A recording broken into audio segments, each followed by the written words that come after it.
Hello there, this is the World News at 12 on Voice of the People, 90.3 FM. My name is Chioma Innocent, and here are the top stories.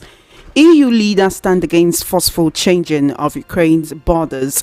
Terrorist launch attack on Sokoto Mosque abduct worshippers. EFCC detains Lawal, summons ADC coalition leaders. And ex-SGF Babachir Law reveals Obi won 2023 elections. Details now.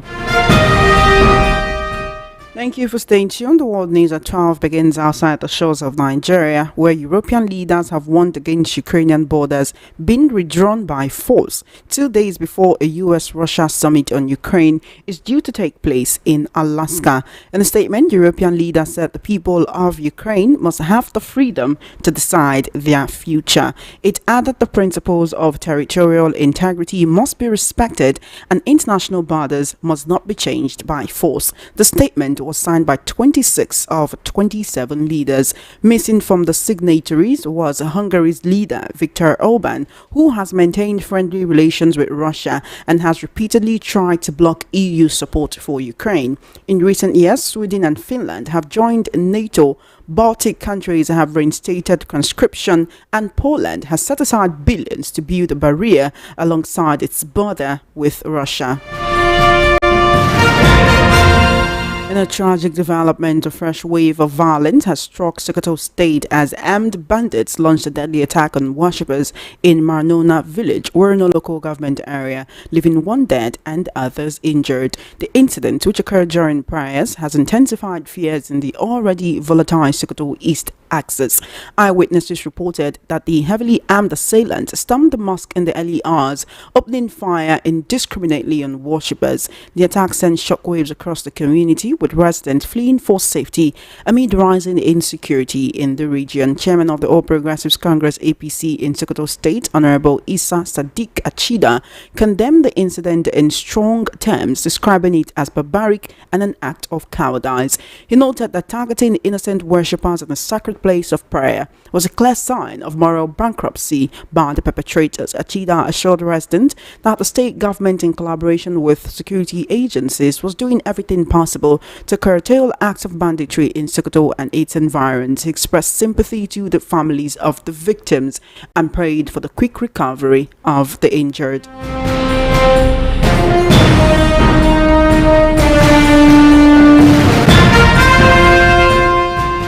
Meanwhile, the Economic and Financial Crimes Commission (EFCC) has summoned key leaders of the African Democratic Congress ADC-led coalition for questioning, in a move that has sparked unease within the opposition bloc preparing to challenge President Bola Tinubu in the 2027 general election. The development came to public attention on Monday following the detention of former Sokoto State Governor Aminu Tambuwal, a figure within the coalition. Tambuwal, who governed Sokoto from 2015 to 2023, was questioned over alleged fraudulent cash withdrawals totaling 189 billion naira. The withdrawals are suspected to have violated provisions of the Money Laundering Prevention and Prohibition Act 2022. An EFCC source disclosed that Tambuwal arrived at the EFCC's Abuja headquarters at about 11:30 a.m. and was taken in for interrogation by investigators. Another EFCC official, who also requested anonymity, confirmed that Tambuwal remained in custody as of Monday evening.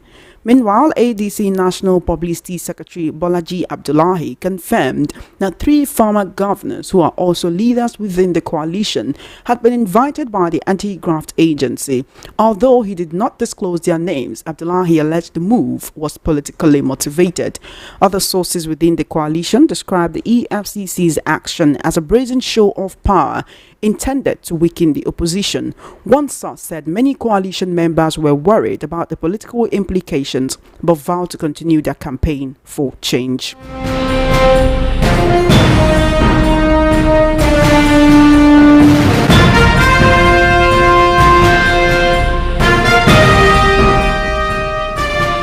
In a recent development, the former secretary to the government of the Federation, Babachir Lawal, has declared that he has no regrets about not working with the administration of President Bola Tinubu.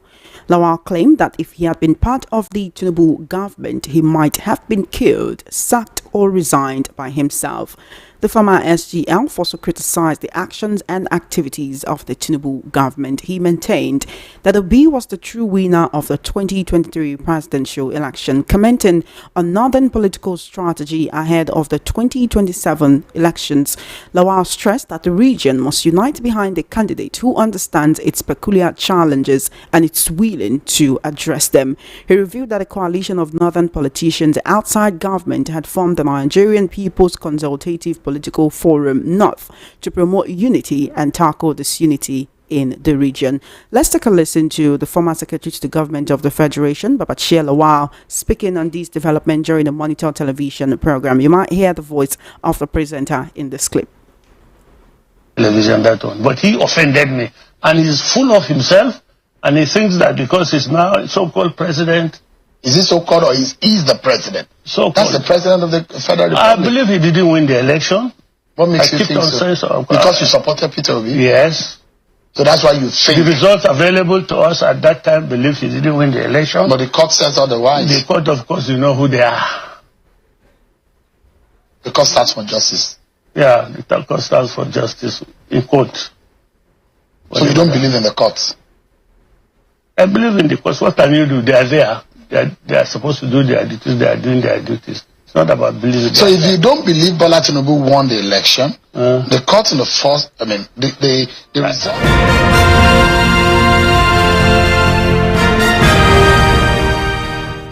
The Federal Ministry of Interior has expressed outrage over the illegal detention of minors, the incarceration of mentally ill persons without treatment, and the poor welfare conditions in Nigerian correctional facilities.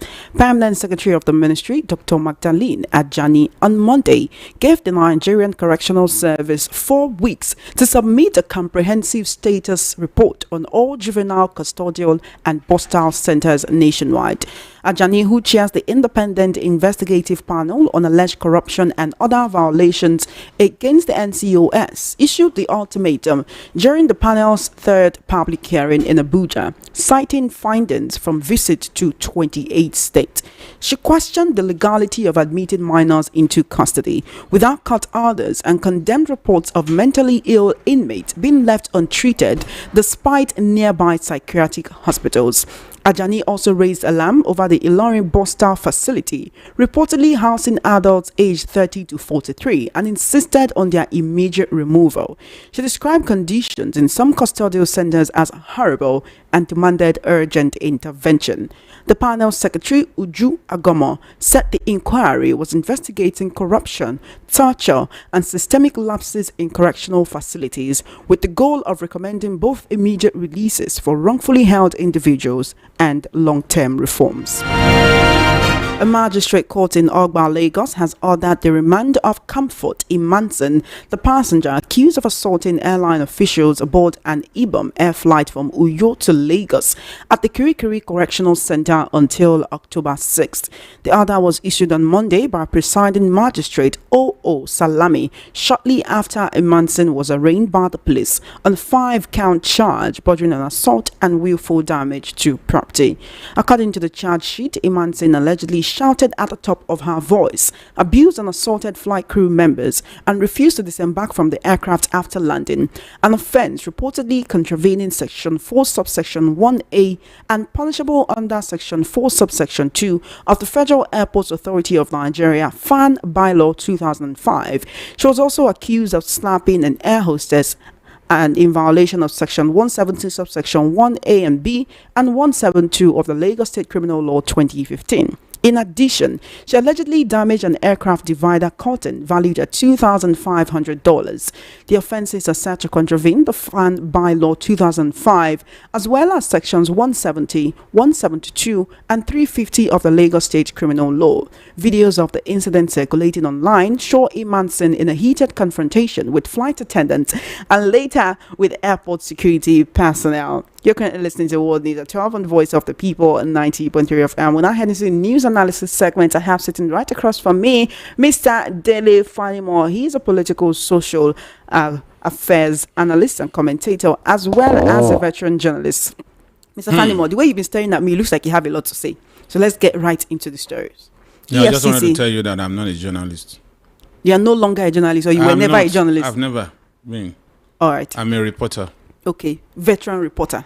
No, not even veteran. A reporter is not a journalist. No, Mr. Fanimo, let's talk about the issues. We'll talk about that later off the mic. The EFCC has summoned key leaders of the African Democratic Congress, that's the ADC coalition, for questioning. Now, this move has sparked unease within the opposition bloc, and they're saying is politically motivated. The EFCC is accusing Lawal of fraudulent cash withdrawals to the tune of 189 billion. Lawal lost his immunity as a governor as soon as he stepped out of that seat in 2023. Since then till now, up until a few weeks ago, or up until he was detained yesterday, we did not hear anything. Can we say that the EFCC was busy making their findings up until this happened? You see, one thing I will not do, I'm not ruling out the possibility of hounding opposition in this matter. But one thing I will not do is to glorify a suspected looter by trying to exonerate him on the basis of the fact that he's being hounded. Is he being hounded? Yes, now, that's what you are trying to portray here, that because he's in opposition, that's why they are picking him. And then you also alluded to the fact that some opposition leaders, have not seen any other person apart from Tambuwal for now, that had been invited or being interrogated by the EFCC. But one thing is very clear.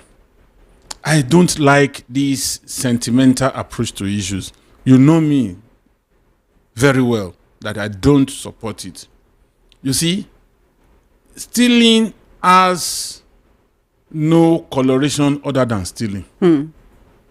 If somebody has been alleged of stealing 189 billion naira, the onus is on that person to say, I didn't steal, and give every evidence that is required to exonerate him. So it doesn't matter when the EFCC start their investigation, no, it doesn't or when matter. they do their invitation. It doesn't matter. It may take them time for you to come up with a weighty allegation like this. You don't just wake up in one day and say you have been accused of so and so. There must be investigations, and maybe when he was in office, there was no opportunity for the EFCC to come in because he has the power and he also had immunity then. So now, after leaving office, now the next governor, I'm sure that they must have also prevailed on the next governor to look at the books. They must have invited his commissioner for finance, his attorney general, and some other key people, commissioner for works and all that, that would give them enough evidence in the course of their investigation before he's invited. And that may not be even strong enough for conviction if he's able to prove his case beyond reasonable doubt that this money, I didn't touch them. And I can explain what the money was used for.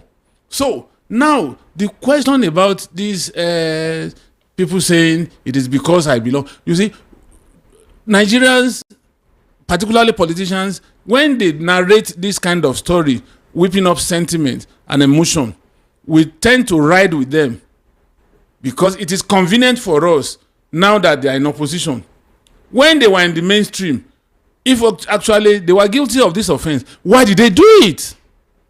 This culture of why me, why me, why me? Why don't you go in and come out without any blemish? We have seen governors in Nigeria that after leaving office and opposition won against them, that nobody could even raise any eyebrow. Nobody could say they have done this, they have done that. I'll give you an example.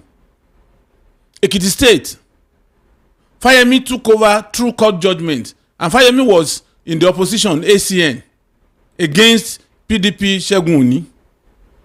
And after 2-3 months, reporters asked him, when are you going to investigate Segun Oni and when are you going to prosecute him?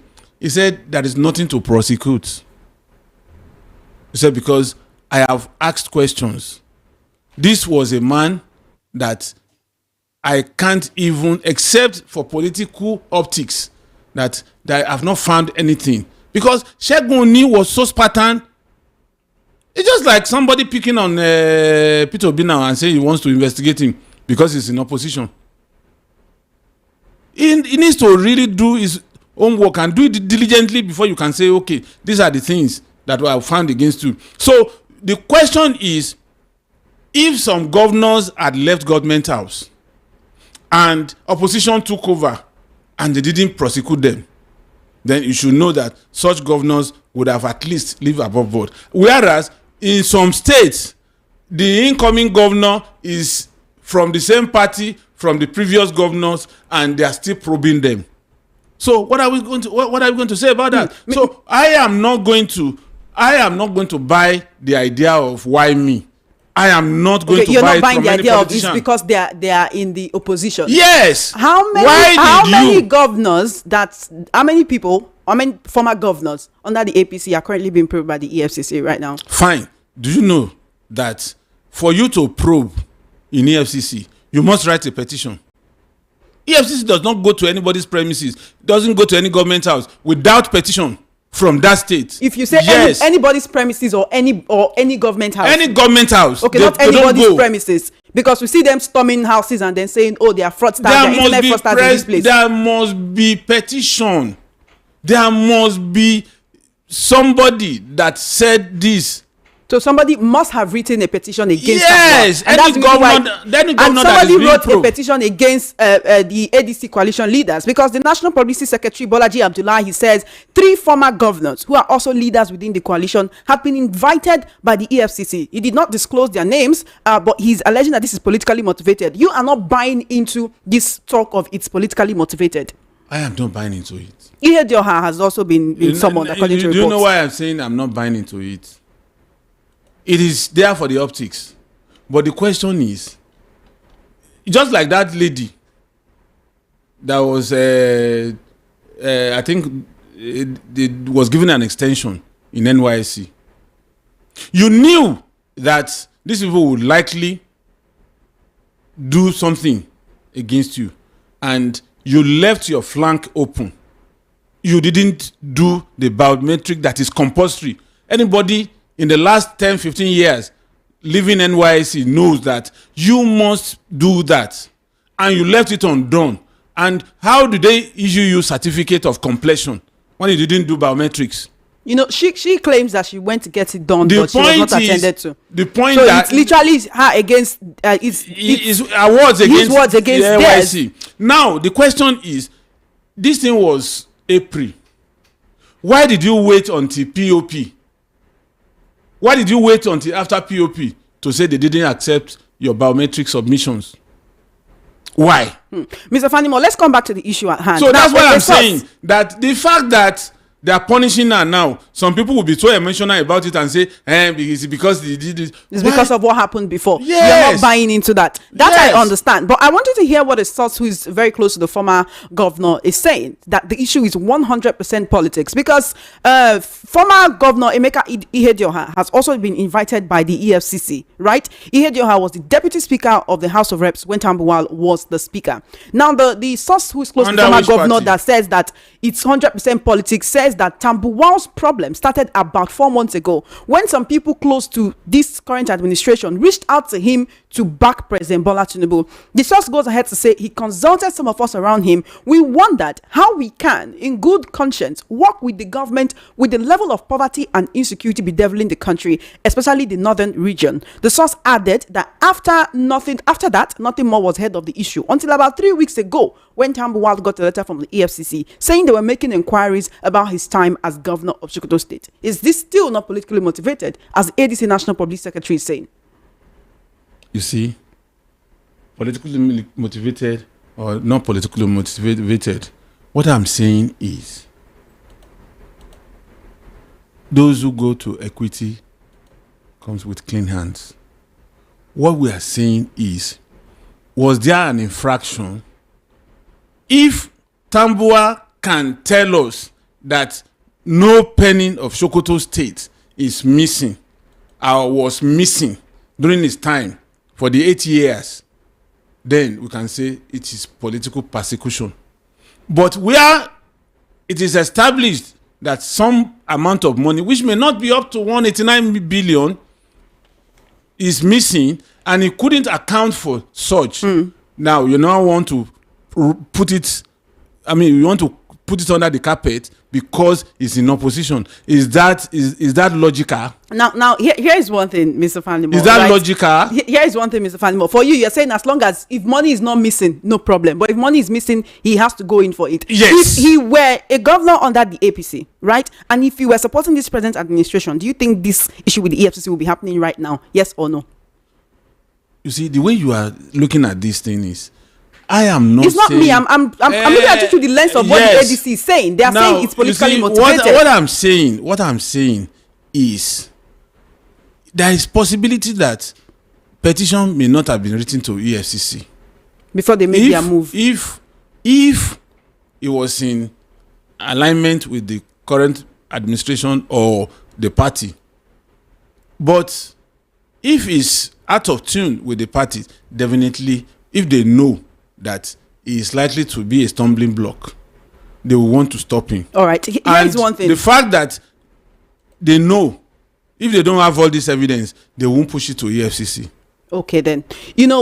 Quite a number of people have been distancing themselves from the coalition for over the past few days right now. Former Lagos State Governor Akin Nwambode says his allegiance is to the APC and to President Bola Tinubu's re-election. This was when there were reports or rumors that he has a governorship ambition under the ADC. Also, former Ekiti State Governor Kayode Fayemi reaffirmed his commitment to the APC in Ekiti State. This was after I was listening to his space, I think that was on Saturday morning over the weekend, where Rotimi Amechi, who's a part of the coalition, said it was him and Fayemi that started that ADC coalition, and they were looking for a worthy party. They looked at other parties before settling for the ADC.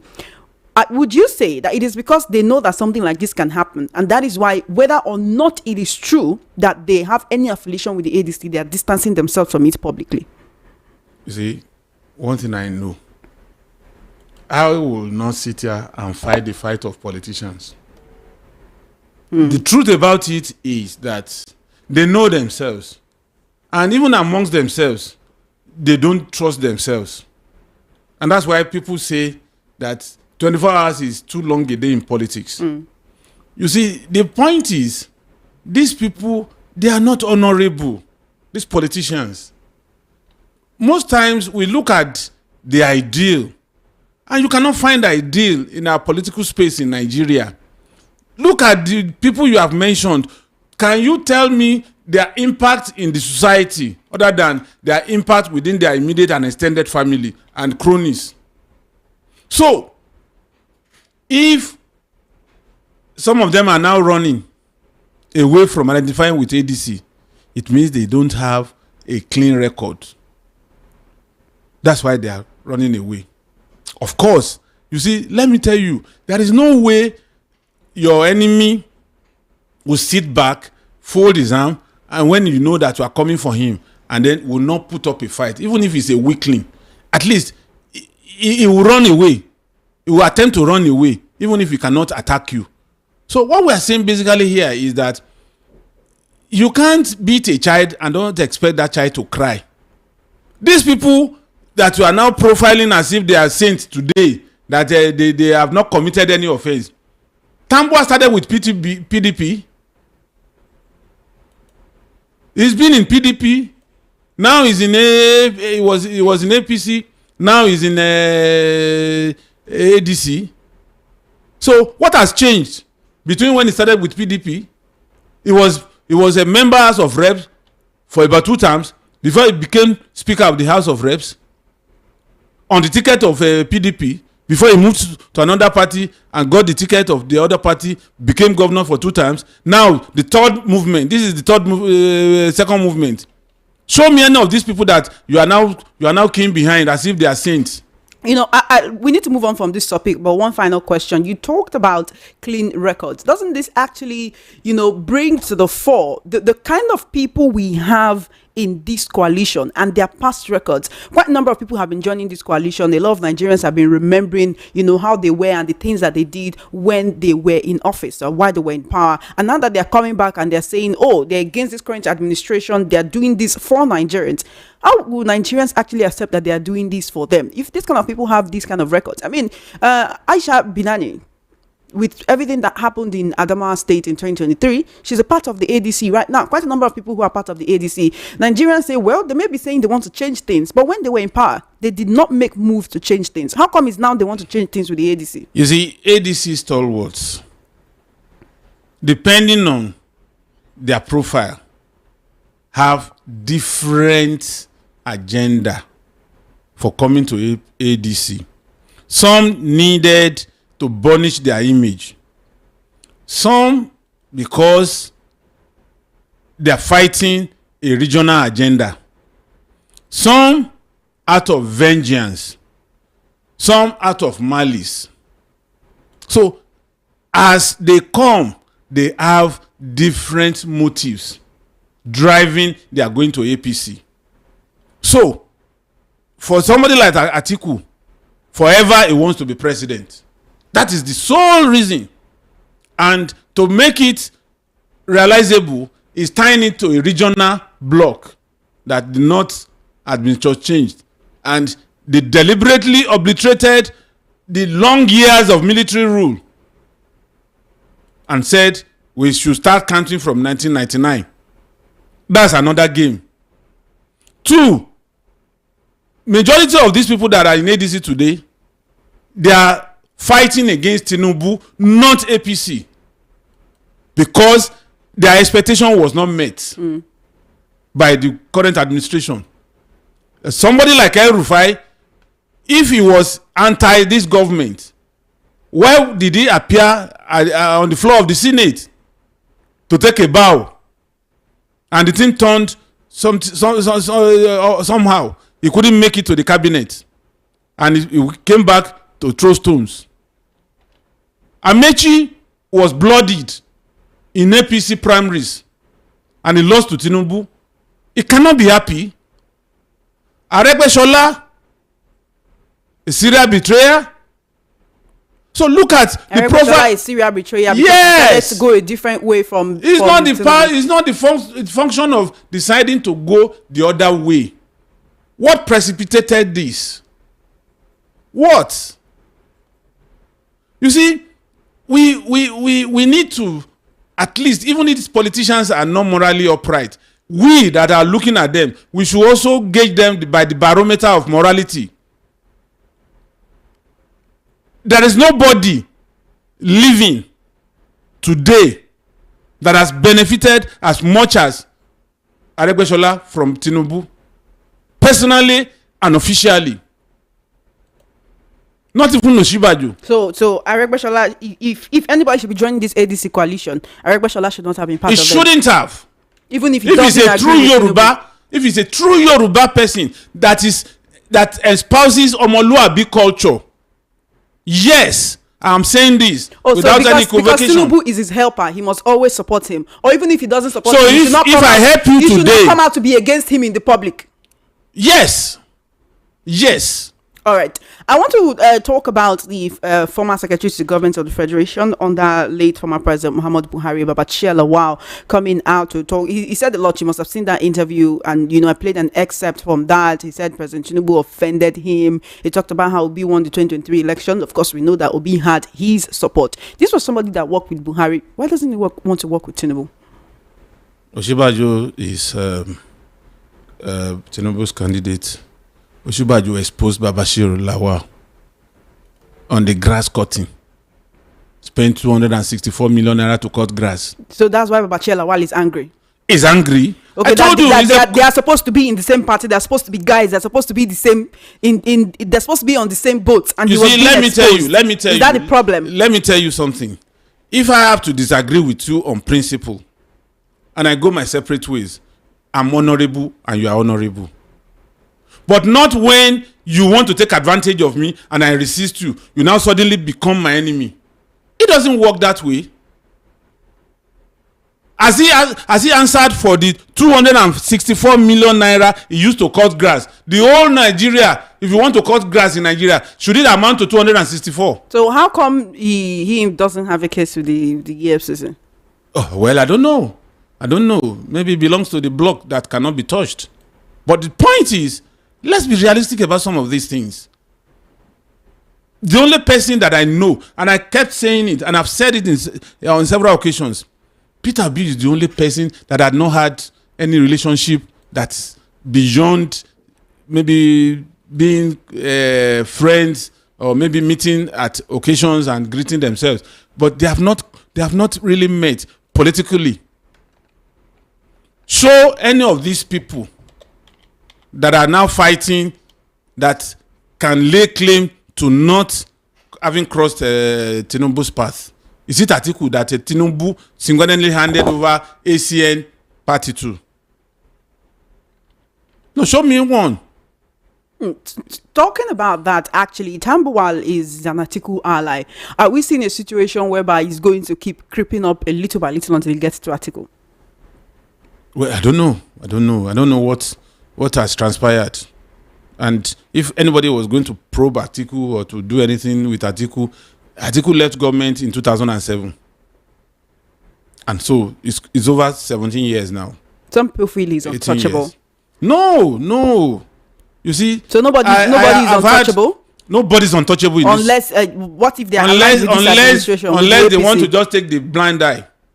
I am telling you. Taking the blind eye, isn't that selective justice? Selective prosecution? Let me tell you something. I had a close brush with a sole administrator during the military era. And that man told me, he's still alive. I don't want to mention his name here. He told me that there is nobody big enough for government not to be able to tame. And so, remove the Babaringa, remove the office from anybody. Everybody is ordinary. You were not probably born when they were executing coup plotters. You see a major general that a captain cannot even come near being tied to stake by a lance corporal, a corporal.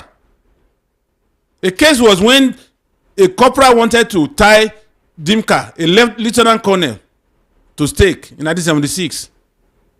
He backed at that corporal, said, yes, I know I'm going to die.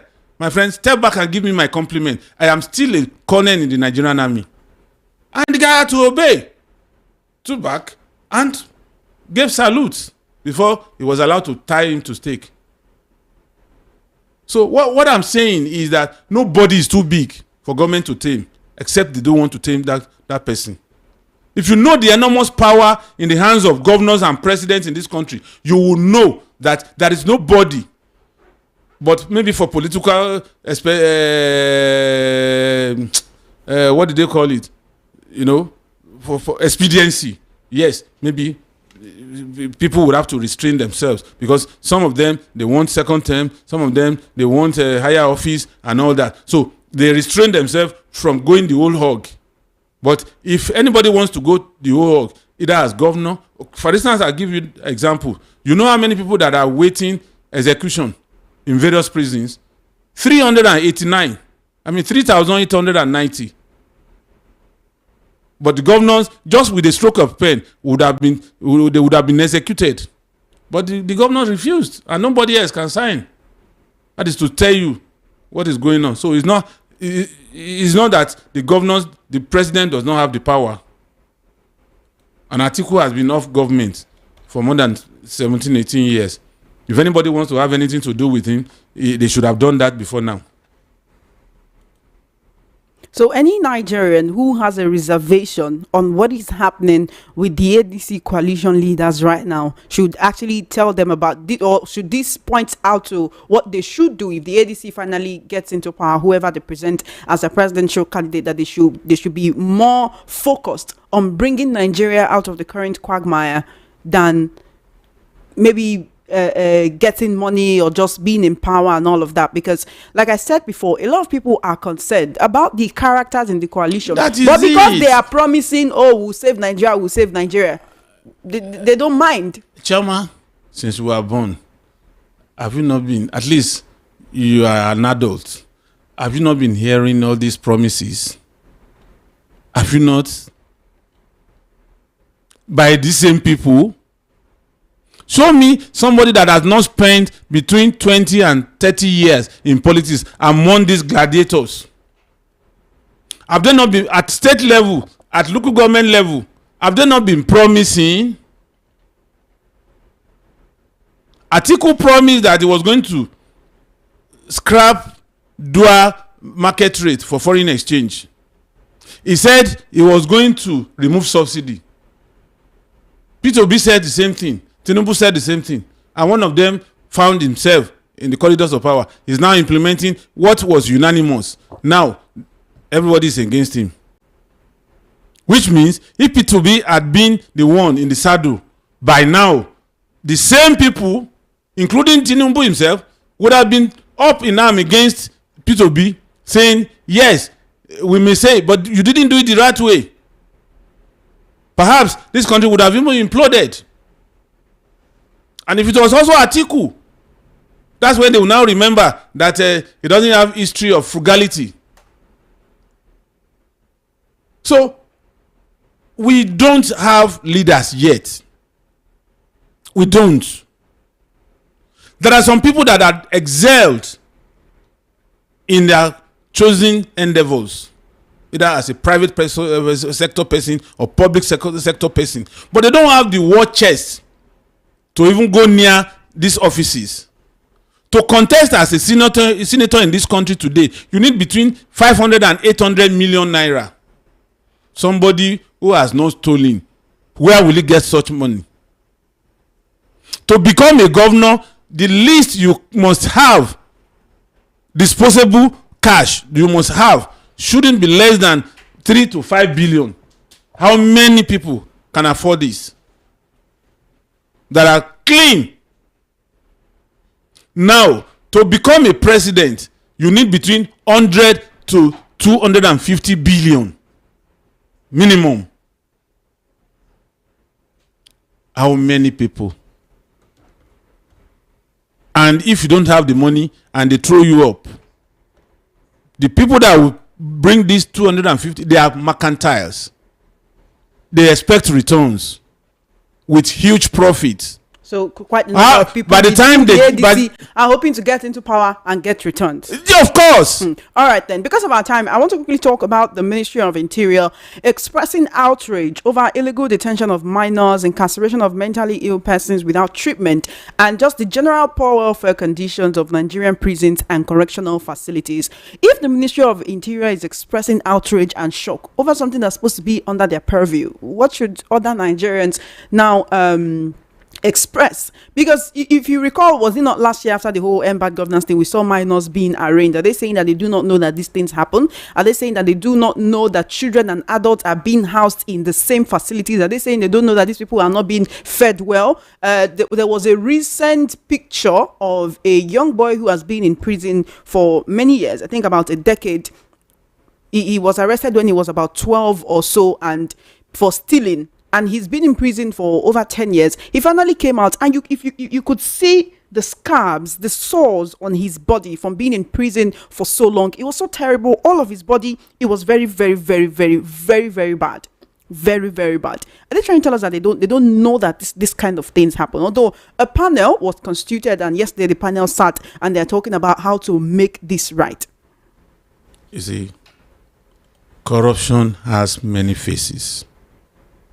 This is one of the faces of corruption. Every year, there is a particular allocation for taking care of inmates. But the culture in Nigeria is, if a contractor is to execute a job for 100 naira, before the money drops from the top to the contractor at the bottom, what will be left for the contractor could be just 25 or 30 naira. 70% would have gone to private hands, and the man wants to make profit. So if you are allocating a poultry, I think 1,250 to each inmate per day.